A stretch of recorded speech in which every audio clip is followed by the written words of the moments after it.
The Oppo Find N was in development since 2018, and in my opinion, it feels like the most refined version of the foldable yet. Obviously, it's not really available in America, so I can't easily buy and test one, but seeing lots of people talk about it gets me thinking about foldables once again, and how, yeah, I'm still sure Apple could do it better than everyone. Let's begin.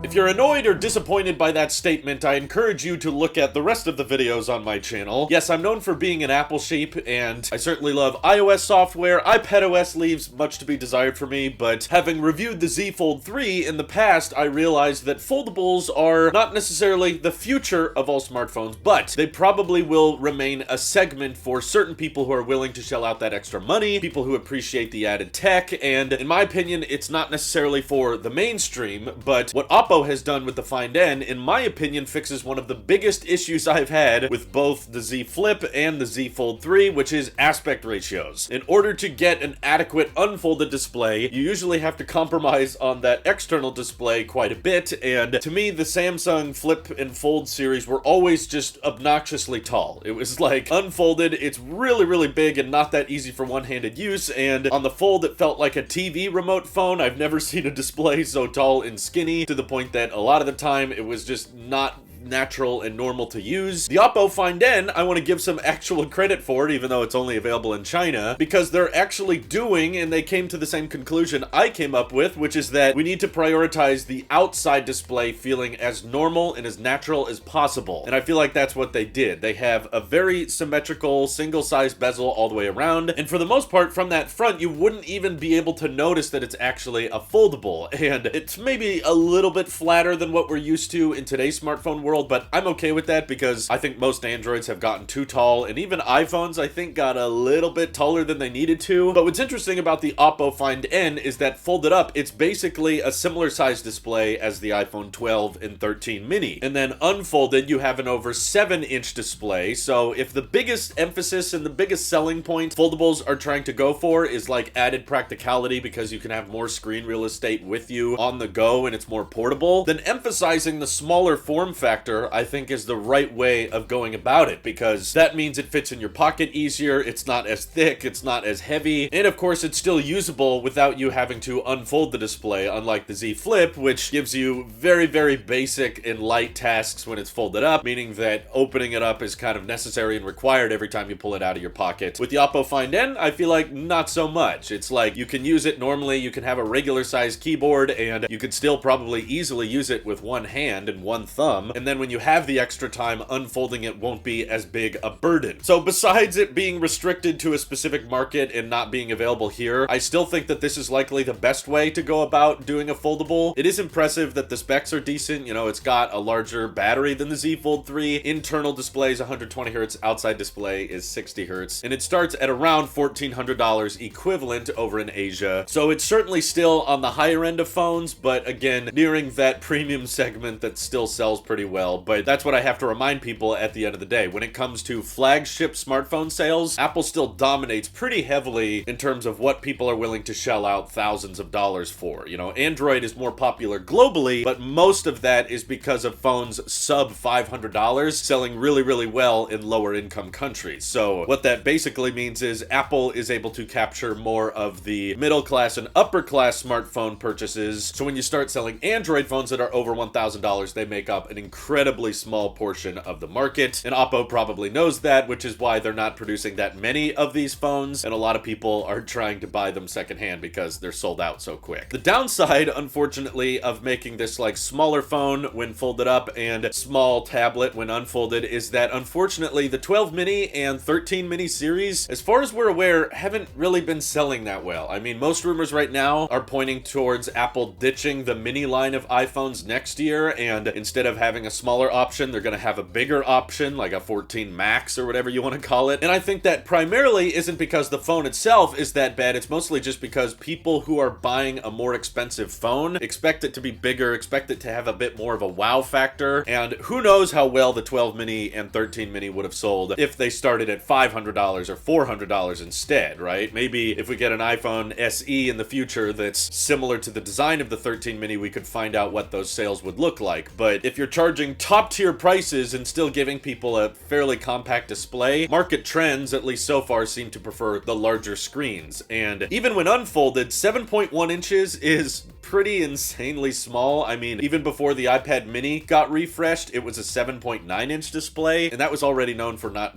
selling at an incredibly high volume. So the downside of this design is that smaller screens are unfortunately known for not selling too well, even though I think maybe with a foldable it could make more sense. I'm still very interested though, if Apple decided to make their own foldable, how they would approach it, because they're known for getting software really refined and optimized and having a much more rich App Store experience for the iPad and tablet experience, which is typically, in my view, where a lot of these Android devices fall short, because the apps are okay on normal mobile phones, but on tablets they're just not as optimized and they just feel like blown up phone apps, whereas iPadOS does a more decent job of taking use of that screen real estate for the most part. So having a device that's iOS when folded up and iPadOS when unfolded, maybe even some kind of Apple Pencil support if they could get the screen durable enough, would probably get a lot of hardcore Apple sheep and the very large Apple fan base willing to spend a lot of money on that phone, because again, Apple dominates the premium smartphone market. So maybe if they were willing to just take this form factor and blow it up a little bit, and I don't mean in the Note 7 manner, I mean in the give it like Pro Max size, you know, when folded up, so that when you just pull this thing out of your pocket, it's already like a 6.5 or 6.7 inch OLED display, and then when unfolded you actually have a decent size tablet display that's probably closer to that of the iPad mini, somewhere around the 8-inch size, and that way split screen multitasking can feel far more comfortable, the larger keyboard can feel a lot more versatile, and of course with Apple's super power efficient silicon, they could have great graphics, great computational photography, and simultaneously still prioritizing that great battery life. And hopefully, since it technically is like half iPad, they could bring over USB-C and then still bring MagSafe. That way I can basically just get my dream iPhone eventually. But I personally don't have that much faith in all the rumors claiming that Apple is working on a foldable iPhone, but it's not coming out until 2024. I've been hearing that same crap for years, so I'll believe it when I see it. But still, even though I don't think the foldable iPhone would outsell the rest of the iPhone lineup, I think it would be kind of like the Pro Display XDR or the iPad Pro. It's like technically very impressive and engineering overkill for most people's needs, but there is a certain demographic of people that are willing to spend that much money on an iPhone, and I think Apple could probably capture that market and get the software better than anyone. Like, if you think this is too niche and that's your argument as to why Apple shouldn't make a foldable, then tell me why we need 1 terabyte iPhones that cost $1,500. Not only that, but they still put lightning ports on these things with USB 2.0 speeds. Like, who the heck is buying those? I know, there's probably 10 of you watching this video. You're like, I bought the 1 terabyte iPhone because I need the whole office stored on my device at all times. Okay, that demographic, probably some of you would be willing to shell out a bit more money if you knew you could take an iPad mini and an iPhone Pro Max with you within a single device. I would really just pay anything to make sure I could get Thunderbolt and MagSafe and a great camera onto a single device. That alone would be cool. I mean, just imagine the selfies if you wanted to use the rear-facing camera and you still have that display available. Basically, today's video is Apple. If you want to do a foldable, check out the Oppo Find N, because I think hardware-wise, that's probably the best way to do it. It closes completely flat. It doesn't have that gap in between the displays. The crease seems to be minimized a lot more than it does on the Z Fold, so reverse engineer that crap, okay? And then power it with Apple Silicon. Let me know what you guys think of the Oppo Find N down below. This is your Apple Sheep here. I'll see you all in the next one.